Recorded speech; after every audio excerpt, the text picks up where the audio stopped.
So I had something happen to me today to me on my business Facebook page, and it reminded me of one of the things I really like and respect about YouTube, and that is that if you don't like if you hit the dislike on a video, it doesn't count the dislikes. Now, it definitely shows in your percentage. Like, it will show you a percentage of likes versus dislikes, but you don't actually see the number of dislikes. You just see the number of likes. And also, you only get the like and the dislike. Plus, you have lots of different ways that you can filter comments. You can just completely shut them off. You can have offensive, like the highly offensive or even possibly offensive ones. There's lots of things on YouTube that really protect the creator. They protect the creator, because let's be honest, there's some crazies out there. So what had happened was I had taken some of the daily videos, affirmation videos that I do on YouTube, that perhaps nobody even watches, and I'd put it over there, and I got the little angry dislike, and I thought, my gosh, why would somebody dislike the idea of empowerment and connecting with the divine and all this kind of stuff? And so I went to this person's page, and then of course I saw a really, really disgusting portrayal of Kamala Harris giving a speech, and it made her look like she was unintelligent. And I thought, wow, that is about the most racist, most hateful thing I've ever seen in my entire life. And so that is one thing I really, really, and as a creator, as an empathic person, as someone who I was born to be a people pleaser, I am a caretaker.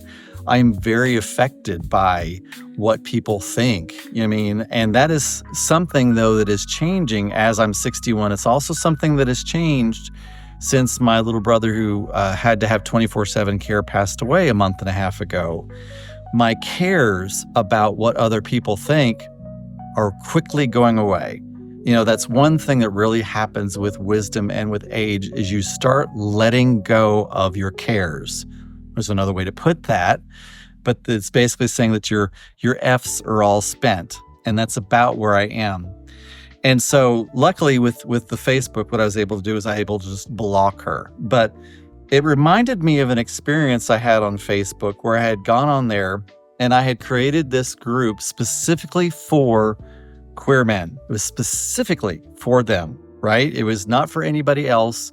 And I did some ads that were specific to queer men. Like, it was, and I put in there like things that, somebody who didn't like queer men, I made sure I did both the plus and the minus on there, trying to really track in. And the only real response I got was from people who were true haters. I had somebody that actually wanted to know like where I lived, and I got threats. And so I actually called up Facebook 3 times, and I told them, I was like, hey, I just paid you to get threatened. That's what just happened, because I had paid for ads, and it happened through the ads system that this had happened. So what they had done, because the way Facebook is really set up, Facebook is all about response and reaction. It's all about that. And they don't care if it's good or bad or what, or indifferent. They don't care what the human cost is to that, and what the actual human cost is. And they're about to and find out is that people like me start disengaging. Like, I'm very rarely ever, and I used to be on Facebook like all the time, and I have bought lots of things off of Facebook Market or advertising, by the way. There are lots of things that I have seen and I've been like, oh, I really like that. And I've purchased those things I really thought were good. There were coaches that I went to and things that I did that I would not have done before unless I'd seen it on Facebook. Well, now I'm hardly ever on Facebook anymore. I had just started thinking about dabbling back into it because I've got some Facebook groups and pages and things on there that I've spent a lot of time and effort and have some type of an audience on there. But it reminds me again of why I really, really do appreciate YouTube, because I think YouTube really has this idea. Of course, they want engagement, of course they want that, but they're more concerned about creating I believe, a creative community, a community of where like people can find each other and come together and do things. And if you don't like something, well, you don't get to tear down that creator, right? The algorithm just steers you away from it. And you don't even get to tell the person that you think their stuff is, whatever. You don't even get to, like, even if you click the dislike, it doesn't even show your dislike. Now it changes the ratio. And I'm sure that's important because of course they want things that people want to see.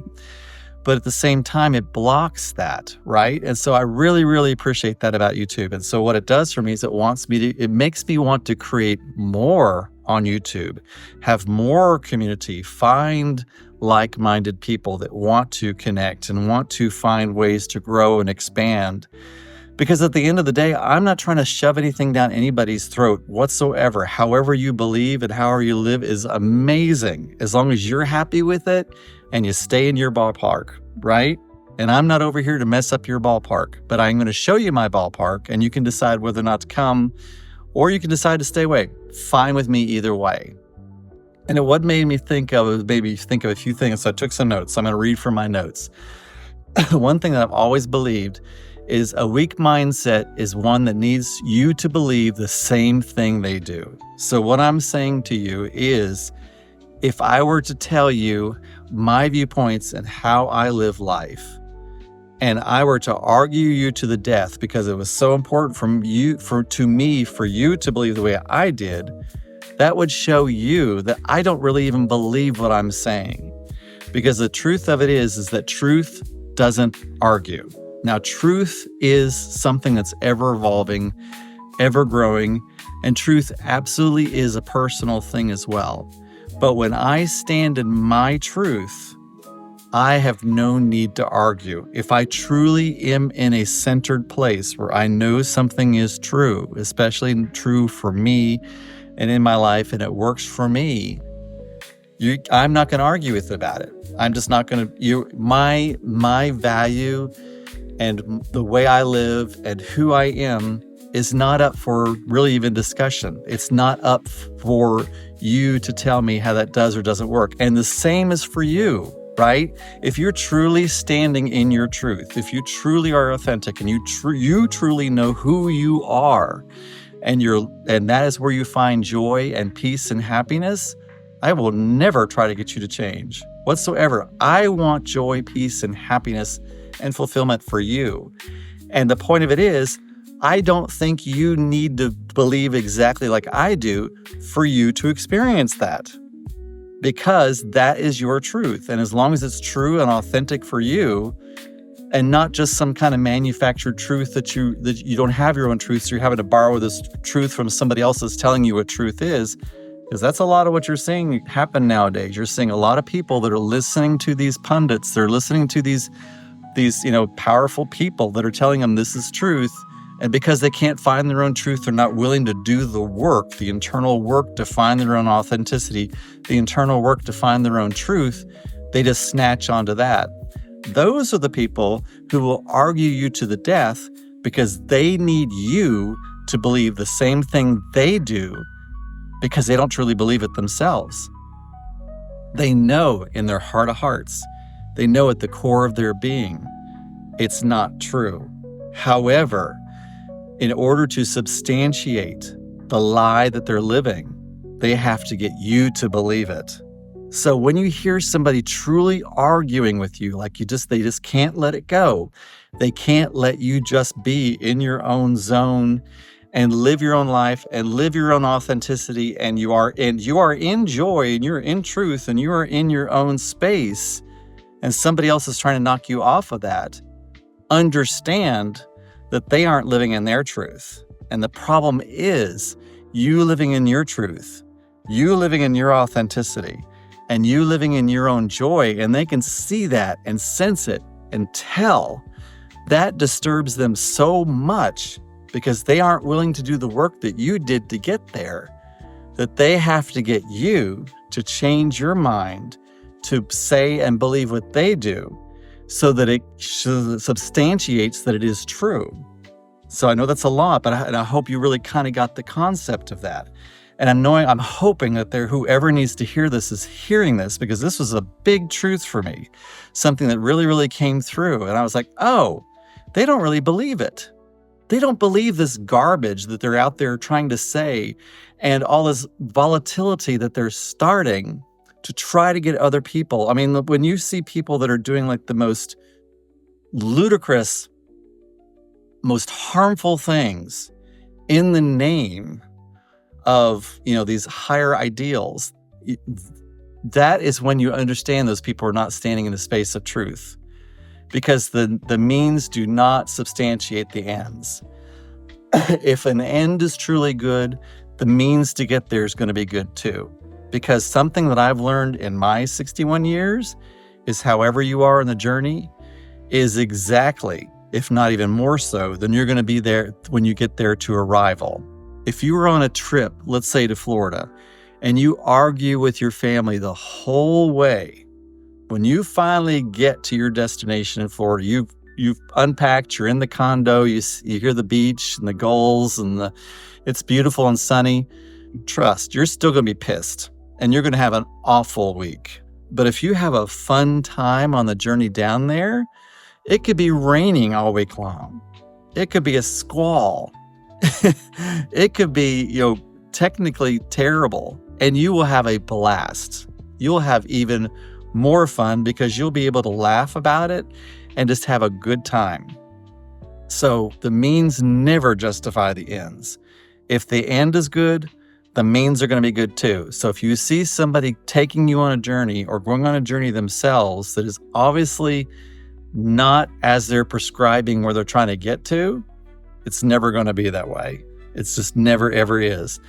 That makes me really think about how, what you reap is what you sow. You know what I mean? When this other person is sitting over here judging me, obviously, and saying, and who knows what they're saying, because they didn't say anything. They just did a bad emoji, which triggered me to begin with. And then I started thinking, oh, I see who this person is. And I started using my Ho'oponopono gratitude and releasing methodology that if you search my YouTube channel, you'll actually see a very long Ho'oponopono meditation that goes through how to do that. And I've heard from some people, it's been very profound for them, and that's amazing because it's really helped me too. And maybe I'll talk about that a little bit later about my experience about it. But what I'm saying is that there's going to be the same I was saying before. If the journey is not fun, the destination isn't either. So as they go out and judge other people, guess what's going to happen to them? And realize that there are bubble poppers out there. That is why whenever you have a big dream, you need to be very careful about who you tell, because there are lots of people out there that get all the joy in the world from popping your bubble. And it's because they had big dreams and they didn't have the gumption to go for it. But you do. So if you have big dreams, be very careful who you tell it to. Find people who are worthy of your big dreams. Find people that are bigger than your big dreams. That's a big thing. If you go tell somebody your big dream and they pop it, that means they are smaller than your big dream. Because if you go find somebody that's bigger than your big dream, they're going to call you, they're going to tell you the reasons why it can happen. If you go to somebody who's smaller than your big dream, and that doesn't mean, when I say smaller, that doesn't mean they're not successful, they don't have lots of money. You don't have to be successful and have lots of money to be able to take in somebody's big dream. It's not required. It has more to do with energetically. Perhaps they are successful, but that's not a requirement. And you know what I'm talking about, because you have that friend who, perhaps they don't have a lot of money, perhaps they're not the most popular, but you tell them a big dream and they are 110% your cheerleader. That's somebody that is worthy of your big dream. And that's somebody who, whether they know it or not, are bigger than your big dream. So when you meet somebody that calls you forth, that is your cheerleader, that says, you got this, you got that, and I can see it for you, perhaps ask them what else they can see, because they're already there at your big dream. Well, that means there's probably something even beyond that they're even saying for you. So that might be a really, really interesting question for you to see what else possibly is out there. And the other thing I really want to say is, like, you have no idea how one small act of kindness can change generations. You have no idea how showing up for one person, I mean, this can be a stranger that you just smile on the street. I've heard from so many different people that, you know, they were on their way to go kill themselves, and it was just one person's smile on the street, or one person saying one thing that made them take the decision just to keep it for one more day, just one more day. So you have no, and that changes not only that person's entire life, the trajectory of their life, it changes the trajectory for everyone they're in contact with. Absolutely everyone, whether they're in a relationship or whether they have kids or coworkers or friends or whatever it might be, or even the people that they might meet in the future that they wouldn't have met. And I'm not saying everybody's about to go out there and kill themselves. It doesn't be that dramatic. But I'm just saying you have no idea how one small act of kindness can change everything for the rest of eternity. Because it's almost like a snowball effect. You know, if you have one small act of kindness that you do for one person, that's going to make them show up differently. And then perhaps they do a small act of kindness for someone else. And then so on and so forth and so forth. It's the exponential thing of, you know, you do it for this one person, and then maybe they are doing it for one other person, and then you're doing it for another person. Well, now there's two other people. Then now there's three of you, all, or no, five. I don't know. I have a math degree and I can't, you know, I mean, so then it's like, you know, 4 or 5 of you all doing one kind thing, and then it becomes, you know, 8, and then it becomes 16, and then 32 and 60, like blah, blah, blah, blah, blah. You know, it just becomes exponential of all these people who are showing up to do one small act of kindness for someone else who would not have done that if you had not shown up with that one small act. And the same kind of goes vice versa for one small act of doing something that's not kind. You know, sometimes we have to do things that are, you know, people may not see as kind, but they're necessary. You know what I mean? I often in the car business, I often, you know, when I'm meeting a new car salesman, I have to tell them, you know, the quicker you nip the bud, the quicker you find a problem, or the quicker you find maybe something wrong with the car or the person or the credit or whatever it might be, whatever it is in the situation, the quicker you like bring it to the forefront, like this is happening, you know, this is the way this is, you know, it's got a little nick here or whatever it might be. The sooner you do it, the easier it is at the end. The longer you let it fester, the longer you let it wait, or you let the person get home and find out that there was something wrong, it becomes far worse. So sometimes you have to do something that maybe not be fun or kind in the moment, but it's the kindest thing you can do. So I'm not talking about that. I'm talking about being deliberately mean to somebody. One act of deliberate meanness can also change generations as well. And so it's about, what side do you want to be on? Do you want to be on the side of kindness and generosity and expansion and joyfulness and making this a better world? Or do you want to bring more discomfort and more dislike and more hatred and more, you know, vitriol to this world? Which side do you want to be on? It really is about making that choice. I know that I'm on the choice of, I'm going to do everything I can in every moment. And sometimes I can't do very much. You know what I mean? You also have to be very, into your own energy and understand how much you can do.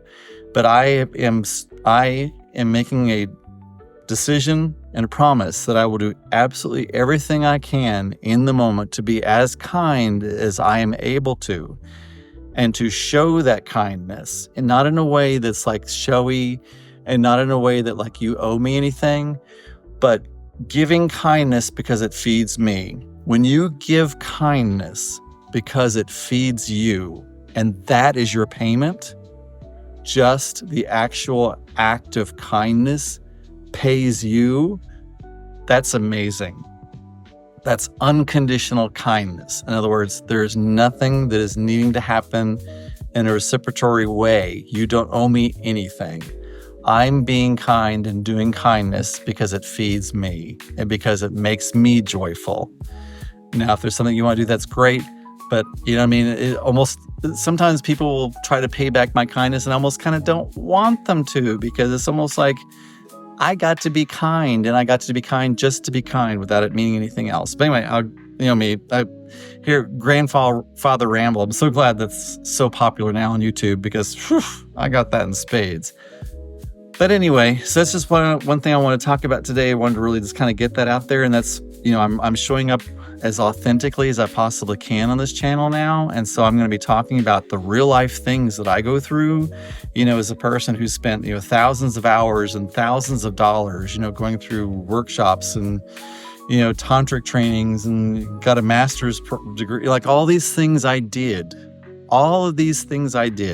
not for accolades, but to find centeredness. All these things I have done all these years to find a piece of fulfillment, a piece of joy, and to be able to let go of generational guilt and shame I had for my own lifetime. All these things I've done, I still work with it every single day. I almost said struggle, but don't struggle. Pain is inevitable. Suffering is a choice. I do my very best to not suffer or struggle. I just recognize and then I work through it. There's nothing wrong when there's something that you have to work through getting through. It's not that you're not broken and that life isn't wonderful and that you're not perfect because you're having problems. That's just life. It's how do you react to it? How do you see the gift that it has there for it? And what can you do with it? It brings back the idea of, when I was in one of my physics classes, I just remember so distinctly the physics teacher talking about how as a baseball travels toward the baseball bat and then it's hit by the baseball bat, the baseball does not stop and then start again. What happens is the baseball bat takes that force that the baseball already has inherent to it, and it simply redirects it into another vector. That's what a vector is, a force with direction. So as a baseball comes toward you, it has a force with a direction, so the vector is this way. When you hit it with a baseball bat, you don't take away the force, you don't zero the force and then start the force over again. You're not starting from point zero or even from point negative because you're having to slow it down and start back up again. You're just taking that force it already has and you're just changing its direction to change its vector. So what I'm saying to you is that challenges and obstacles and difficult situations, they're not there to stop you. They're there to help you hone in your skill of taking the energy that's behind that difficulty, that's behind that obstacle, that's behind that challenge, being able to take that energy and just change the direction. You get to take that force and that power that's coming at you, meaning you harm, perhaps. Perhaps it is. Maybe it's even intentionally trying to mean you harm. You have the ability to take that and redirect it so that you get to add your power to the power that's already there. So it's not wasted energy. You get to just redirect it through your skill, through your knowledge set, through your ability, through your mindset, through your guidance, through your, finding your ways to do that, from honing that skill, because it's a skill. It's something, which means that it's not necessarily something you're born with. It's something you have to hone, something you have to work with, something you have to be intentional about. But you can be, and you can change the direction of that vector of something that perhaps even is really meant to come with you at harm. You can take that and completely turn it around and add your power to it and put it into a new vector, into a new direction that actually serves you even more than if you hadn't had that difficulty or that situation or that obstacle. Can make you even more powerful, make you show up even more, and can bring you even more joy, abundance, and happiness. So don't run away from challenges or obstacles or difficult situations. Look at them and realize that they're there to teach you something. And they're asking you, how are you going to show up in this moment? How are you going to show up in this moment? And how are you going to redirect me? And how is it possible that this can actually be good for me in some shape, way, or form, or be beneficial to myself or others? How can I make this beneficial? It is whatever it is, whatever it's happening to you, whatever situation you are in is there, period. It's there. It's happening. So, okay, got to face it, got to look at it. What can it teach you? What can you do with it? How can it make you even more powerful? How can it bring you even more wisdom? And then how can you take that wisdom and how can you make it really benefit yourself and others in the future? That's the potential. That's the possibility. And I guarantee you, as far as I know, that potentiality, that possibility is present in every obstacle, in every challenge, and every threat that is hit at you. That's there. You just got to find it. You just got to find it. And sometimes that takes just being still in the moment. Just being still in the moment, allowing your fear to subside, realizing that all is well, perhaps asking for guidance, and just knowing, first of all, believing that it can. Once you believe something, your brain will find reasons to make it so. So number one, you have to believe it's possible. And perhaps that's where faith or grace kicks in from the divine. However that works for you. I know it works for me. But number one, you have to believe it's possible. So I'm trying to fill you with that belief because I am 61 years old. I've been through a lot of stuff.